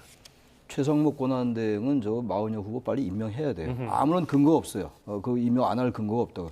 최상목 그 원한대행의 충정도 알겠고 고충도 알겠으나 그야말로 너무나 논리에 맞질 않아요. 어떻게 예. 세 의원 중에서 아까 말씀하셨습니다만 마은영 후보도 여야가 합의한 후보예요. 근데 그분을 여야가 합의하면 임명하겠다.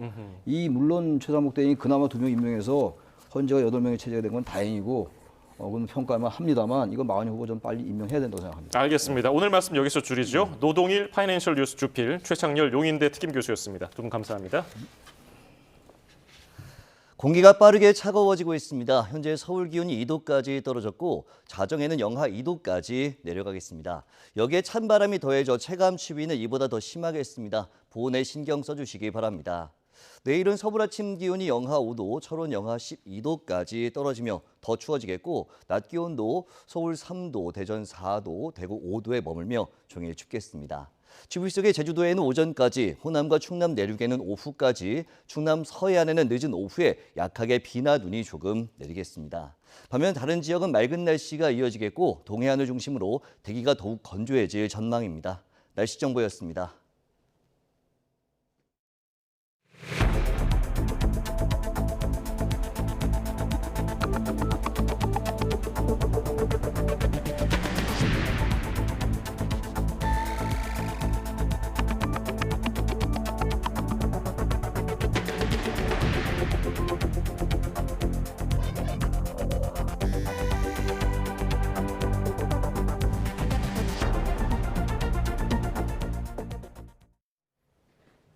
공조수사본부가 체포영장 집행 시기를 저울질하고 있습니다. 체포영장이 발부된 이상 집행하겠다는 입장 자체에는 변화가 없어 보이는데 신중을 기하는 모습입니다. 김영수 기자입니다.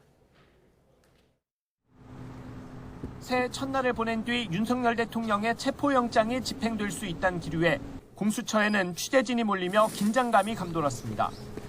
해가 저물면서 차분해졌고 체포영장 시한 사흘이 흘렀습니다. 이제 남은 시간은 나흘, 공조수사본부도 뜸들일 여유가 없지만 경호처와의 충돌이 고민입니다.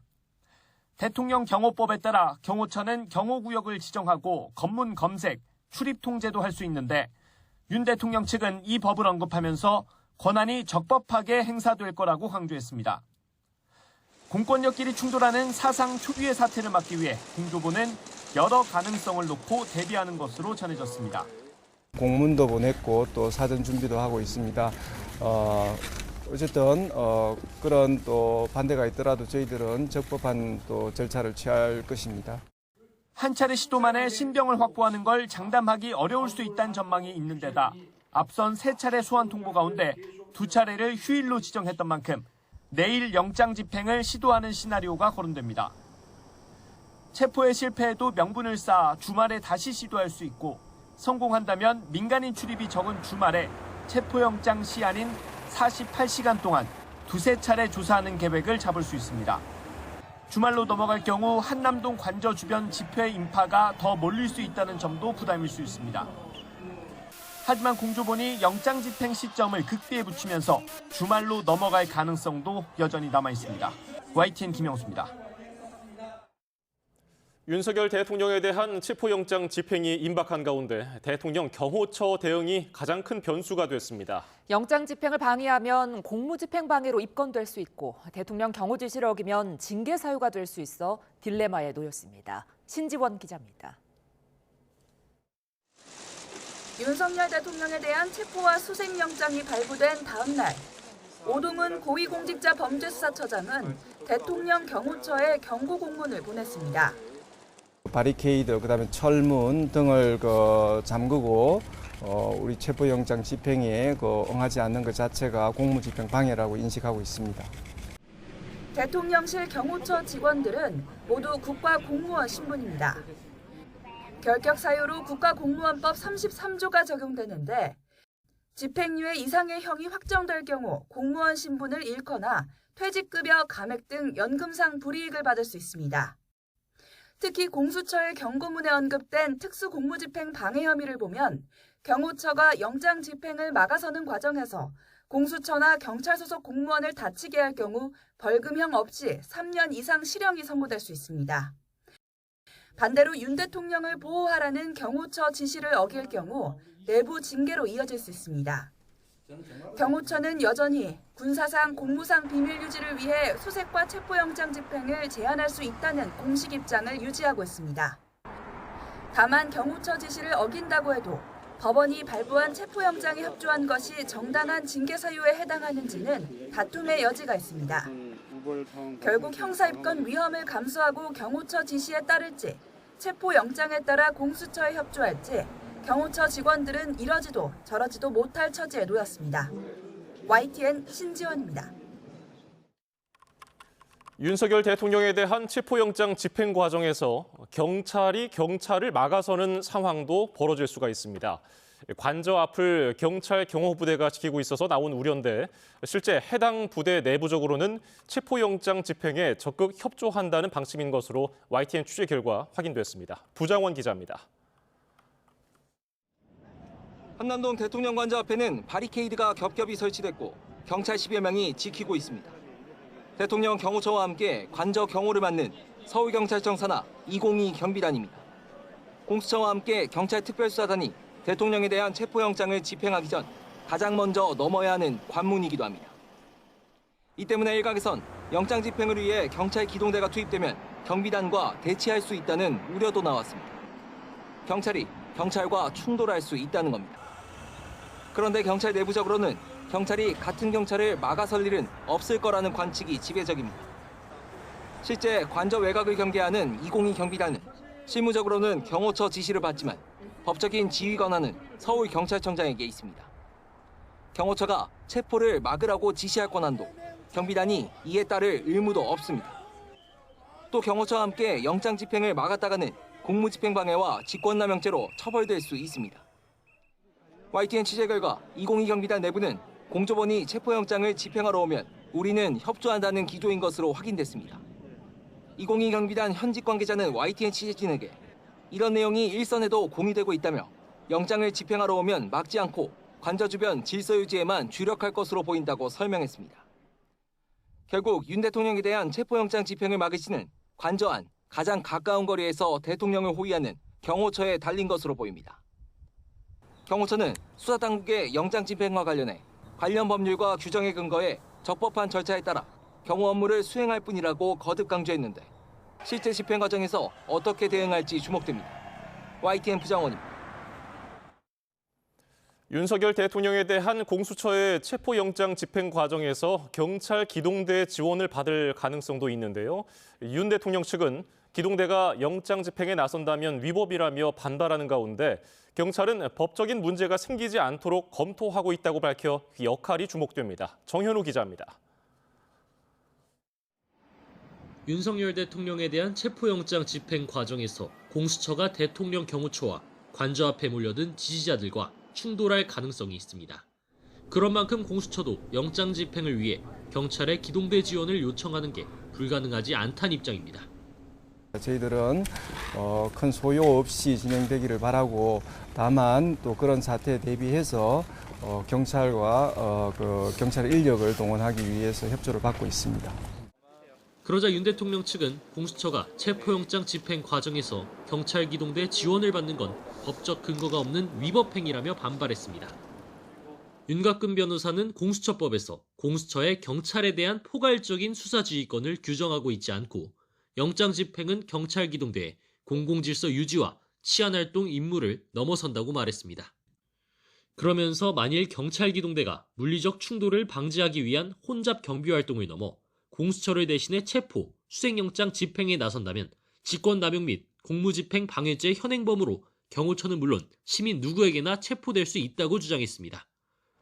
이에 대해 경찰 특수단은 입장문을 내고 공수처의 체포영장 집행 지원과 관련한 여러 의견이 있다는 점을 충분히 인지하고 있다고 밝혔습니다.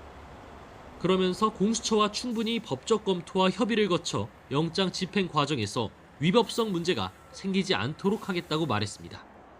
공수처의 체포영장 집행이 초읽기에 들어간 만큼 경찰도 조만간 기동대 투입 여부와 역할을 최종적으로 확정지을 것으로 보입니다.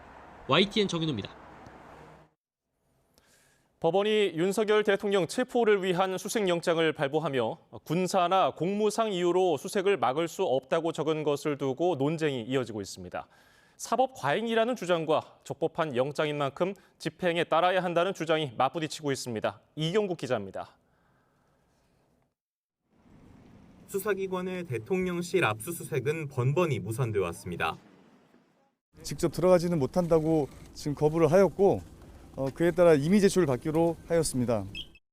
대통령 경호처가 영장 집행을 막은 근거는 형사소송법 110조와 111조입니다. 군사상 비밀인 곳은 책임자 승낙 없이 압수나 수색할 수 없고 직무상 비밀인 공무원의 물건은 관공서 승낙 없이 압수하지 못한다는 내용입니다. 그런데 서울 서부지방법원 영장전담 판사가 윤 대통령 체포영장과 함께 발부한 수색영장에는 이 조항들을 적용하지 않는다는 내용이 적혔습니다. 경호처의 방어 논리가 무력해진 건데 법조계에선 이를 두고 논쟁이 이어지고 있습니다. 먼저 일각에선 법원이 영장에 적용 예외 조항을 적시한 건 사법 과잉이라는 주장이 나옵니다. 헌법과 법률 어디에도 근거가 없고 영장의 효력에도 논란이 있을 수 있다는 겁니다. 헌법과 법률에 따라서 발부되는 거지 않습니까? 그런데 그 영장에서 거꾸로 법률의 효력을 배제한다. 법칙에상 있을 수 없는 일이거든요. 반면 수색영장은 윤 대통령 체포를 위한 것일 뿐 안보나 공무상 비밀을 침해할 우려가 없는 만큼 법원이 혹시 모를 충돌을 막기 위해 원칙적인 내용을 적은 것일 뿐이라는 반론도 있습니다. 한 판사 출신 변호사는 법리 검토를 거쳐 발부된 영장이라며 추후 재판을 통해 다툴 수는 있지만 현 상황에서 효력에 대해 따질 문제는 아니라고 지적했습니다. 다만 초유의 현직 대통령 체포와 맞닿은 문제인 만큼 이 같은 내용이 영장에 적시된 것이 이례적이라는 데에는 이견이 없었습니다. YTN 이경국입니다. 윤석열 대통령 측이 체포영장과 수색영장 집행을 막아달라며 법원에 이의 신청을 냈습니다. 윤 대통령 측은 오늘 서울 서부지방법원에 체포와 수색영장 집행에 대한 이의 신청을 접수했다고 밝혔습니다. 지난달 31일 발부된 영장은 형사소송법과 헌법에 반하는 만큼 집행을 불허해달라는 취지입니다. 윤석열 대통령에 대한 체포영장 집행이 임박했다는 소식에 서울 한남동 관저 앞은 온종일 긴장감이 흘렀습니다. 일부 대통령 지지자들은 도로에 드러눕고 몸싸움까지 빚어졌는데 경찰이 강제 해산에 나서기도 했습니다. 윤홍성 기자입니다. 서울 한남동 대통령 관저 앞 육교가 콩나물 시루처럼 사람들로 빼곡합니다. 관저 인근에 있는 초등학교 앞과 건너편 인도 역시 발 디딜 틈이 없고 차도 일부까지 인파로 통제됐습니다. 윤 대통령에 대한 체포영장이 집행될 수 있다는 소식에 지지자들이 모여든 겁니다. 이들은 태극기와 성조기를 흔들면서 윤석열 대통령을 지키자는 구호를 연신 외쳤습니다.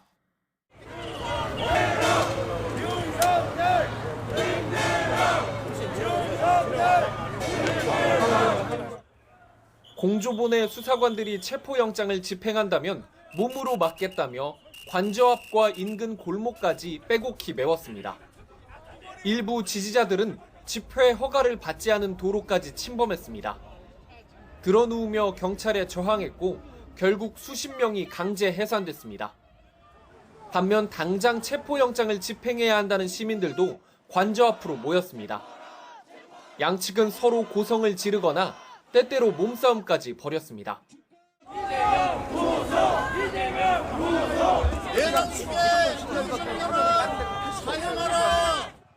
체포영장 유효 기간까지 나흘도 채 남지 않은 가운데 관저 앞의 혼란한 상황은 당분간 계속될 거로 보입니다. YTN 윤홍성입니다. 지지자들에게 끝까지 싸울 거라는 메시지를 남긴 윤석열 대통령은 조사가 진행된다 하더라도 혐의를 부인할 것으로 보입니다. 반면 윤 대통령의 조사를 진행할 공수처는 혐의 입증에 자신감을 내비치고 있습니다. 권준수 기자입니다. 윤석열 대통령은 지지자들에게 전달한 A4 용지 한 장짜리 메시지에서 끝까지 싸우겠다는 뜻을 남겼습니다. 윤 대통령에 대한 조사가 어렵사리 진행되더라도 혐의는 부인할 것으로 보이는 이유입니다.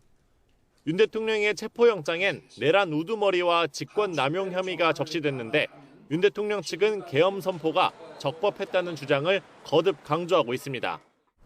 현재 내란죄의 어떤 국헌 몰란 목적이나 폭동 이런 것들이 전혀 없는 상태에서 무조건 수사를 진행하는 것이 옳은지에 대해서 우선 판단이 서야 됩니다. 윤 대통령 조사를 진행하게 될 공수처는 자신감을 내비치고 있습니다. 계엄 준비와 선포 과정에서 윤 대통령이 어느 정도 관여한 건지, 또 국회 봉쇄에 이어 정치권 인사를 체포한 뒤 무엇을 하려고 했는지를 파악하기 위해 이미 100쪽짜리 질문지를 준비했습니다. 최근엔 검찰과 경찰로부터 김용현 전 국방장관 등 비상계엄 핵심 피의자들의 신문조서를 넘겨받기도 했습니다. 윤 대통령이 총을 쏴서라도 문을 부수고 들어가 의원들을 끌어내라고 지시했다거나 계엄을 2번, 3번 선포하면 된다고 말했다는 증언을 바탕으로 혐의 입증에 나선다는 계획인데 조사 내용 등을 토대로 구속영장 청구 여부를 결정할 전망입니다. YTN 권준수입니다.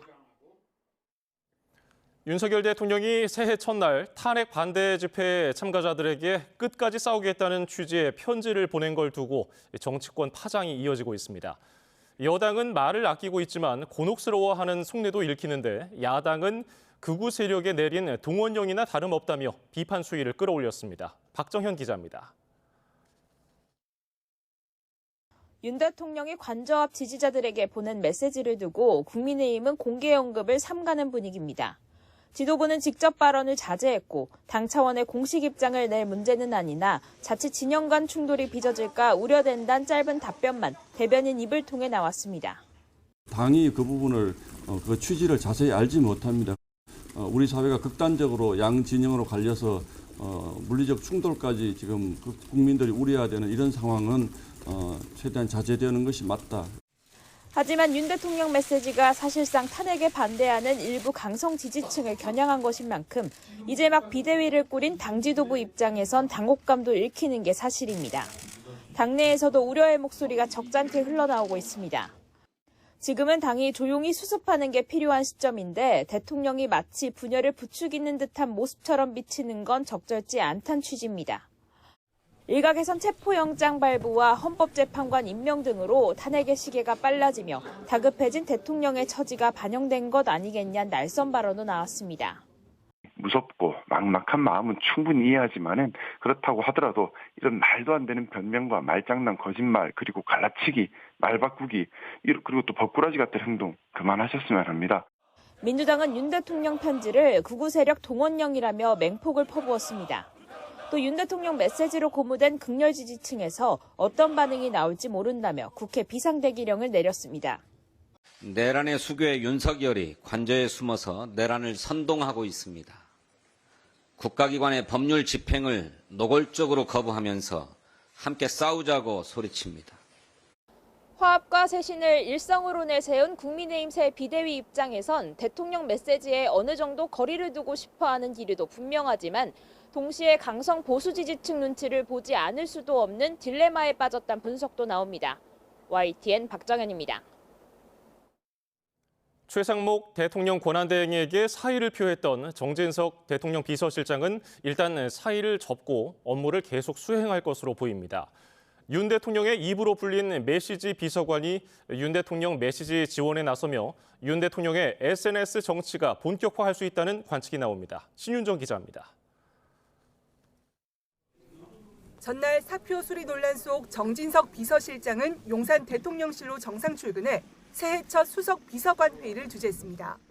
정 실장은 회의에서 전날 최상목 대통령 권한대행이 사표를 수리하겠다고 한 뒤 세 차례 더 전화를 걸어와 잘못 판단했다고 사과하며 반려한 과정을 설명했습니다. 회의 참석자들은 고위 참모진이 일괄 사퇴할 경우 국정 보좌 업무에 공백이 빚어지는 만큼 거취를 신중히 결정해야 한다는 의견을 냈다고 밝혔습니다. 그러면서 정 실장이 그만두면 함께 나가겠다며 사퇴를 만류했고 정 실장은 고심 끝에 사의를 접고 업무를 더 수행하기로 한 걸로 알려졌습니다. 헌재 재판관 임명으로 촉발된 최 권한대행과 용산 참모진 간 갈등이 물밑 반발 기류 속에서도 일단 봉합된 걸로 보입니다. 이런 가운데 대통령실에서 1년여 동안 윤 대통령의 입 역할을 해온 최진웅 전 국정메시지 비서관은 사직하고 윤 대통령 메시지 지원에 나섰습니다. 최 전 비서관은 계엄을 한 이유 등 윤 대통령의 진심을 알리는 SNS 메시지 등을 많이 내려고 한다며 윤 대통령의 SNS 정치 본격화를 예고했습니다. 하지만 윤 대통령이 전날 지지자들에게 편지를 보낸 데 대해 여당에서도 비판적 의견이 나오는 데다 강성 지지층의 극단적 행동을 자극할 수 있다는 우려의 목소리도 함께 나오고 있습니다. YTN 신윤정입니다.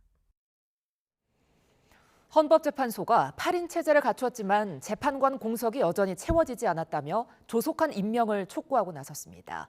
그러면서 최상목 대통령 권한대행이 헌법재판관을 임명하지 않은 것은 부당하다며 제기된 헌법 소원을 신속 심리하겠다고 밝혔습니다. 김태원 기자입니다. 정계선, 조한창 신임 헌법재판관이 새해 첫날부터 6년 임기를 시작하며 헌법재판소는 2달여 만에 8인 체제를 갖추게 됐습니다. 하지만 최상목 대통령 권한대행이 마은혁 후보자에 대해선 임명을 보류하기로 하면서 한 자리는 여전히 비어 있습니다. 재판관들은 시무식은 물론 후임 완성체의 재판부와 선택과 집중을 하는 연구부와 협력 체계를 더욱 강화한 사무처가 삼위일체가 되어 취임식에서도 재판부 완성을 강조했습니다. 저는 오늘 원래 3번째 취임사를 하게 될 줄 알고 짧게 준비하였습니다. 빨리 한 자리의 공석이 메워지길 기대합니다. 헌재는 재판관 임명권 불행사와 관련해 접수된 헌법소원도 신속히 심리하기로 했습니다. 최 대행이 재판관을 임명하지 않은 건 공정한 헌법재판을 받을 권리를 침해해 위헌이라는 헌법소원이 제기됐는데 이 사건을 사흘 만에 전원재판부에 넘기면서 본격적인 검토에 나선 겁니다. 12월 31일 전원재판부에 회부되었습니다. 사안의 성격을 고려해 신속하게 심리할 예정입니다.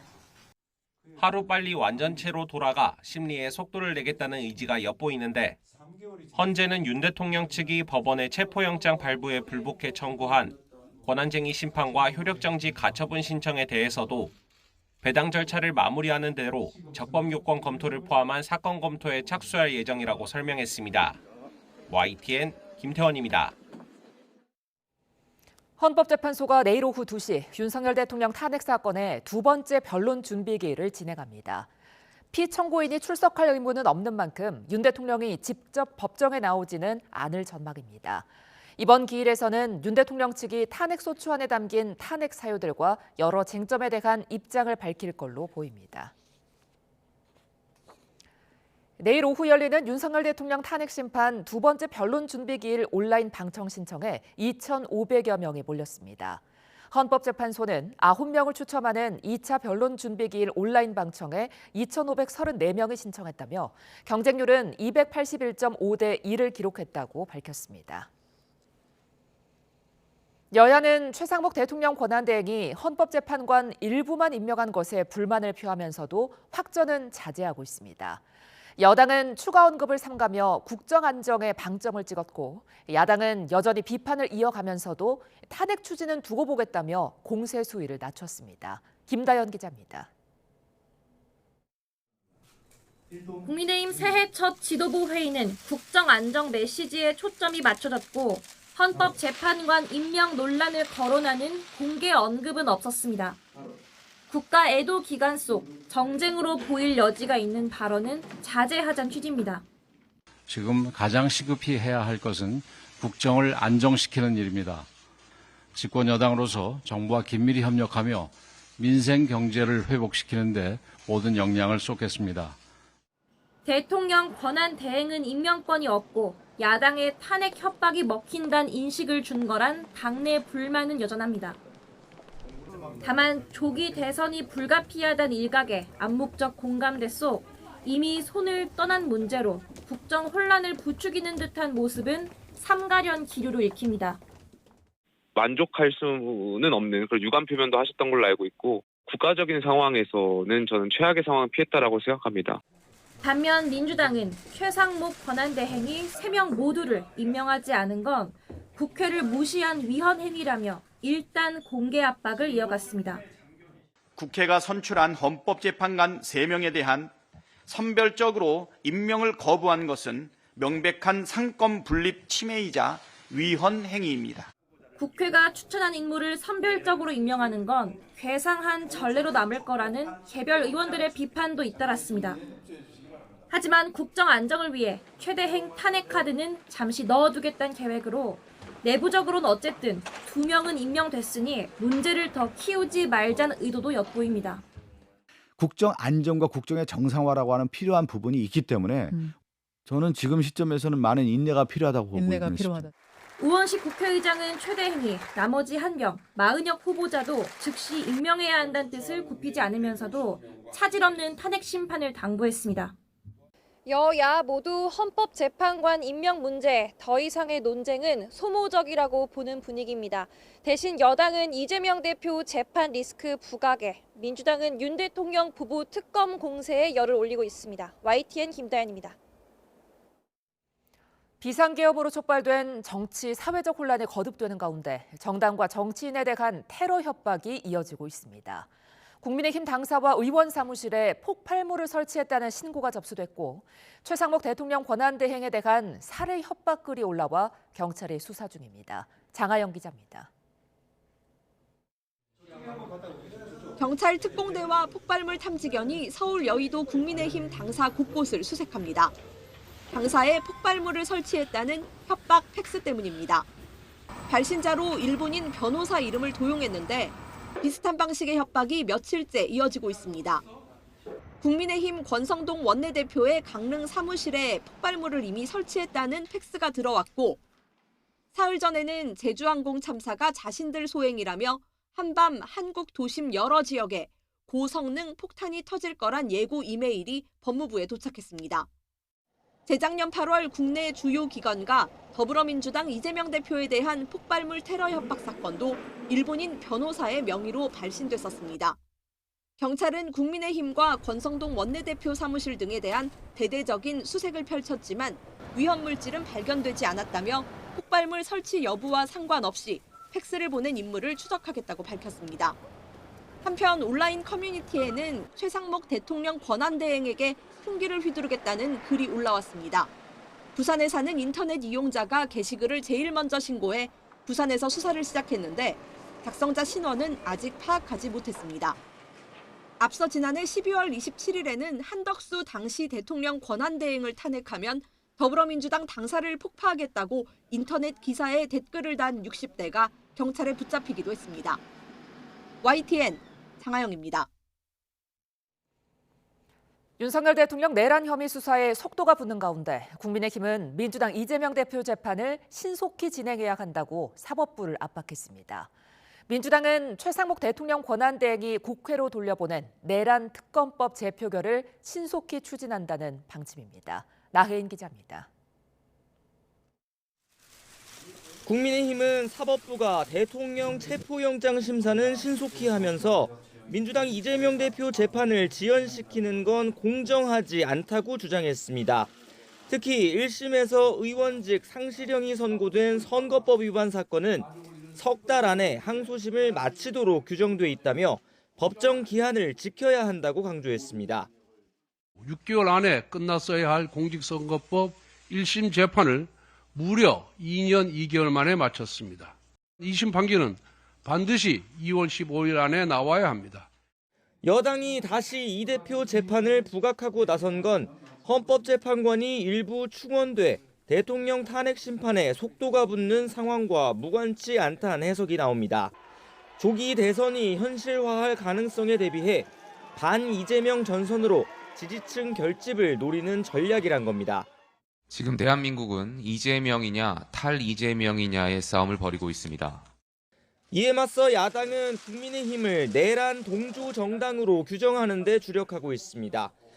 민주당은 윤 대통령을 옹호했다는 이유로 권성동 원내대표를 비롯한 여당 정치인 8명을 내란 선전 혐의로 추가 고발했고 조국혁신당은 위헌정당 해산 심판이 필요하다고 목소리를 높였습니다. 국민의힘은 대놓고 탄핵을 반대하고 내란 수계를 옹호하는 것도 모자라 헌법과 법률을 무시하며 내란이 아니라고 강변하고 있습니다. 내란 혐의 수사를 특검으로 일원화하는 것도 시급하다며 최상목 대통령 권한대행에게 상설특검 추천 의뢰를 거듭 촉구했습니다. 지체 없이 특검 추천을 의뢰해야 한다고 규정하고 있습니다. 3주가 되도록 이행하지 않는 것은 중대한 법률 위반입니다. 최대 행위 제2요구, 즉 거부권을 행사한 내란 특검과 김건희 여사 특검법은 재표결 시점을 고심하고 있습니다. 민주당은 양국관리법 등 앞서 국회로 돌아온 8개 법안 가운데 내란 특검법만 우선 재표결에 붙이는 방안도 검토하고 있습니다. 내란 혐의를 인정할 수 없다는 국민의힘의 반 이재명 공세도 갈수록 거세질 것으로 보입니다. YTN 나인입니다. 이재명 민주당 대표의 공직선거법 위반 혐의 항소심 재판이 오는 23일 시작됩니다. 서울고등법원은 이 대표의 선거법 위반 사건 2심의 첫 공판기일을 오는 23일 목요일 오후 3시로 정했습니다. 이는 지난해 11월 1심에서 이 대표에게 징역 1년에 집행유예 2년의 의원직 상실형을 선고한 지 2달여 만입니다. 이후 이 대표 측과 검찰 모두 1심 판결에 불복해 항소했는데 이 대표는 변호인 선임계를 아직 내지 않아 법원이 국선 변호인을 선정해 통지한 상태입니다.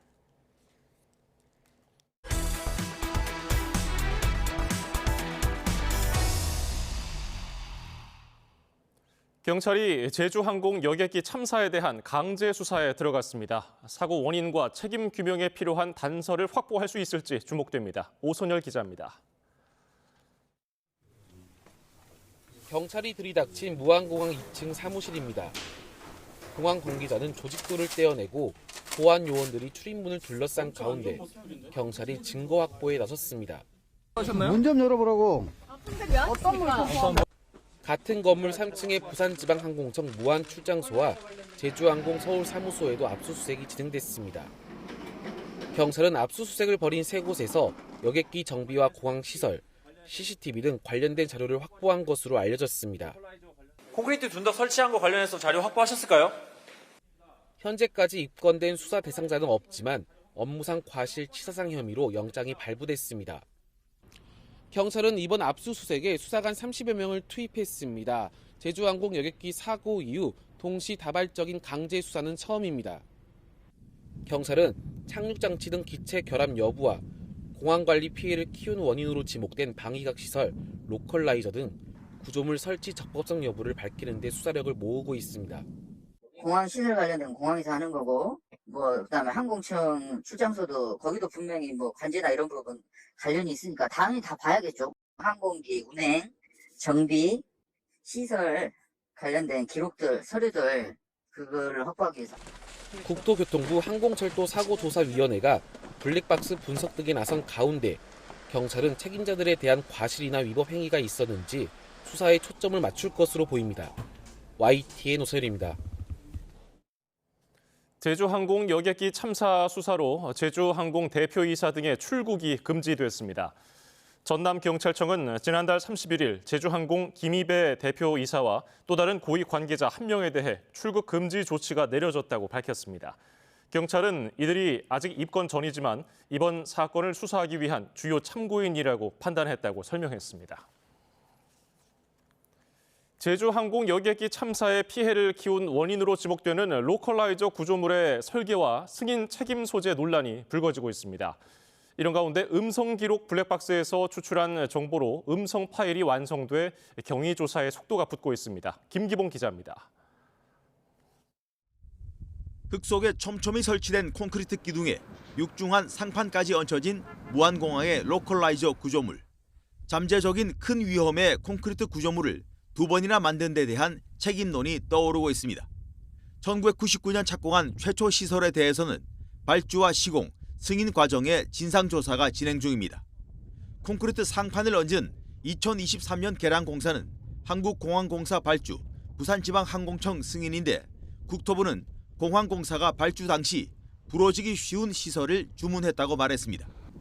하지만 당시 주문은 둔덕 위의 구조물일 뿐 콘크리트 둔덕 자체는 아니었던 것으로 확인됐습니다. 공항공사 의견은 둔덕 위에 보이는 부분에 대해서 안테나나 그 보이는 구조물에 대해서 부러지기 쉽게 만들라라는 취지로 그렇게 과업 지시를 했다는 그런 말씀이신 거죠? 네, 그렇게 설명하겠습니다. 로컬라이저의 위험성이 부각되자 국토부는 8일까지 전국 공항의 항행시설 일제 점검에 들어가 다른 공항의 문제점도 잇따라 드러날 것으로 보입니다. 이런 가운데 음성기록 장치의 음성 파일 작성이 예상보다 일찍 완료됐습니다. 사고 항공기의 복현과 동체 착륙 과정의 비밀이 상당 부분 드러날 것 같은데 문제는 속 시원한 공개가 당분간은 어려울 것이라는 전망입니다. 그 CVR 협의는 그 사조위와 이제 협의를 해보겠습니다만은 그 조사의 가장 중요한 자료 중에 하나라서 그게 이제 쉽지는 않을 걸로 이렇게 예상을 하고 있습니다. 네. 또 하나의 블랙박스인 비행 기록 장치는 이르면 이번 주 내 미국으로 보낼 방침인데 해독 작업에 우리 조사관도 참여해 객관성을 확보할 거라고 국토부는 전했습니다. YTN 김기봉입니다.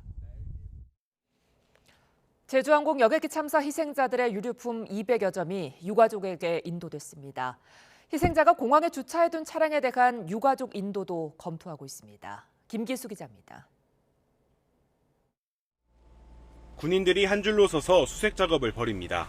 작은 것 하나라도 놓칠까 자세를 낮추고 손으로 땅을 짚어가며 천천히 이동합니다. 제주항공 여객기 참사 현장에선 경찰과 소방, 군의 수색 작업이 계속 이어지고 있습니다. 사고 현장에선 희생자들의 유류품과 훼손된 시신을 수습하는 작업이 이어졌습니다. 이렇게 수습된 유류품 가운데 소유자가 확인된 것은 여권과 여행 가방 등 200여 점. 유가족들은 공항 한쪽에 마련된 보관소를 방문해 희생자들의 유류품을 직접 확인했습니다. 이 중 일부는 유가족에게 인도됐습니다. 2분 정도까지 오실 수 있도록 저희들이 조치를 해서, 그러니까 버스 하나에 20분씩 타시고 저 안에 유류품 보관하고 있는 창고에 가셔서 소유자가 확인된 유류품을 확인하고 찾아갈 수 있도록 하겠습니다. 훼손 정도가 심해 소유주를 알 수 없는 전자기기의 경우 디지털 포렌식을 진행할 방침입니다. 사고 직전 가족에게 메시지를 보냈다는 증언도 나온 만큼 포렌식 과정에서 당시 기내 상황을 알 수 있는 자료가 나올지도 주목됩니다. 경찰은 유류품 가운데 소유자가 확인되지 않은 경우 유가족 대표와 상의해 처리 방안을 논의하겠다고 설명했습니다. 또 무안국제공항 주차장에 주차된 희생자 차량을 인도하는 방안도 검토해 유가족에게 안내할 방침입니다. YTN 김기수입니다. 제주항공 여객기 참사 희생자의 장례가 처음으로 치러졌습니다.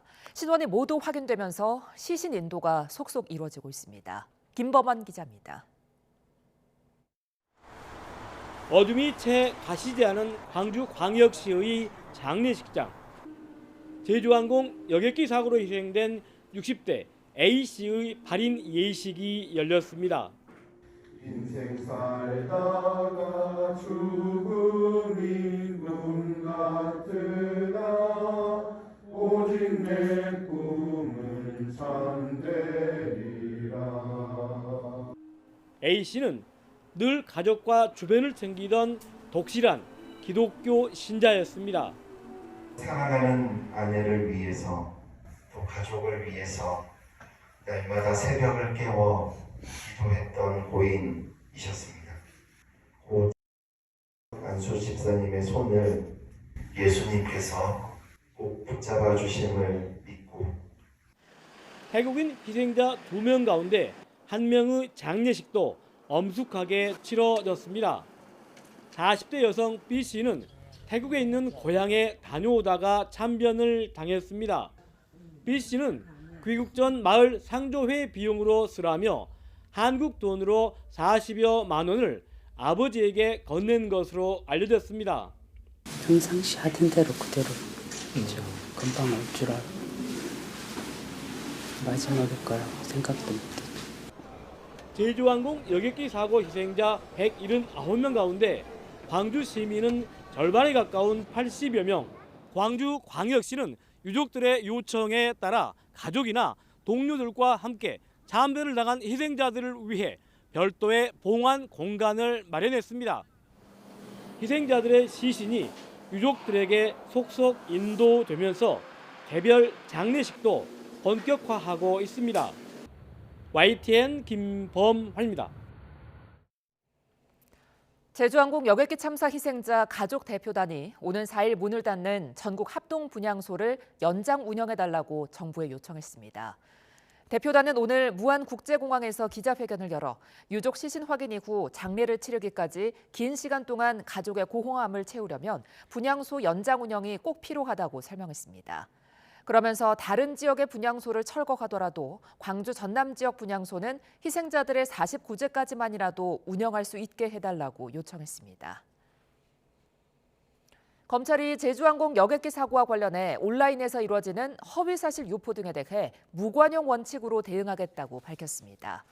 검찰 사고대책본부는 오늘 최근 사고와 관련한 유언 비어 등 허위사실이 유포되고 희생자와 유족을 모욕하는 게시글 등이 올라와 회복하기 힘든 피해를 입히고 있다고 밝혔습니다. 이어 경찰과 긴밀히 협조해 이 같은 명예훼손과 모욕 등의 범죄에 대해 무관용 원칙으로 신속하고 엄정하게 대응하겠다고 강조했습니다.